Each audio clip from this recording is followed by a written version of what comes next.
Hi there, Mike Johnson here from Owasco RV Center in Bowmanville, Ontario. Today I'm going to feature you the 2024 Pleasure-Way Ontour 2.2.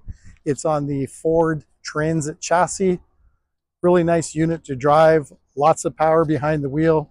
It's got fixed running boards outside and a really nice awning to shade you while you're camping. When we step inside, the first thing you witness is a nice big touch screen here that looks after all the amenities of the coach.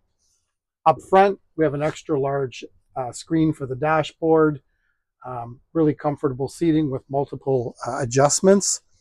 Then as we move further back to the coach, we've got a really nice countertop in your kitchen with a induction cooktop, nice deep sink, and then right across from that you have a larger bathroom with your shower, your lavatory sink, and your toilets.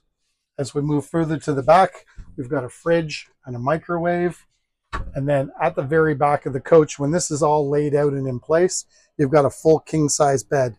This unit has solar, has lithium batteries, has an underbelly generator, and it's a 2024 Pleasure-Way Ontour 2.2. You can make an appointment, call me. It's Mike Johnson, Owasco RV Center at 647-915-3015.